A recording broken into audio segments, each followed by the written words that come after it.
Indonesia telah merdeka sejak 17 Agustus 1945. Tapi apakah itu benar?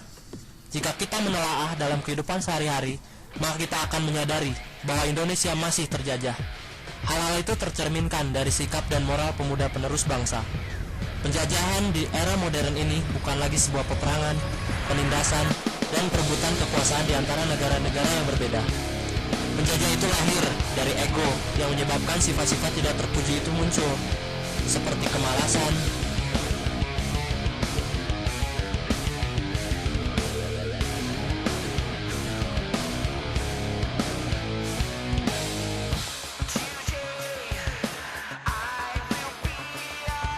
dan ketidakpedulian terhadap lingkungan.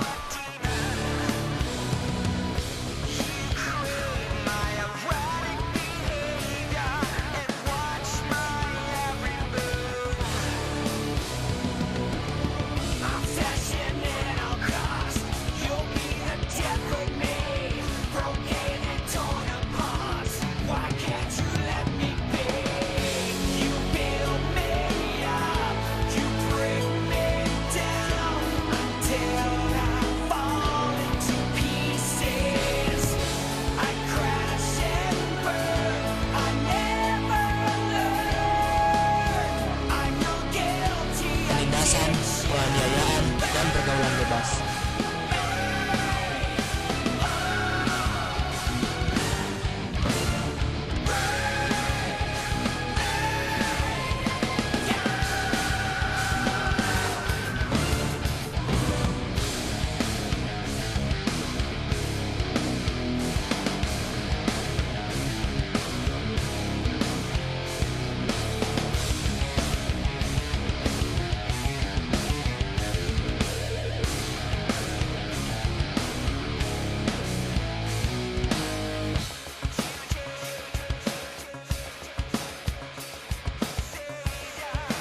Waktu yang terus bergulir dan sifat yang menjadi lambang pemuda Indonesia membuat hal itu berkembang menjadi perilaku yang merugikan.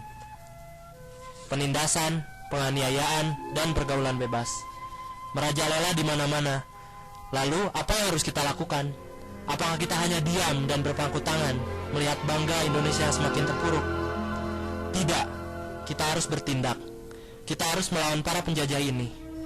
Tapi, kita membutuhkan pahlawan. Tidak hanya seorang, tapi para pahlawan. Pahlawan yang membawa perubahan. Pahlawan yang dapat membantu orang yang membutuhkan. Pahlawan yang mau menjaga lingkungan. Sadari diri, introspeksi diri, benahi diri. Kita tak perlu mencari pahlawan tersebut, karena pahlawan itu adalah kalian. Kuasai diri sebelum dikuasai.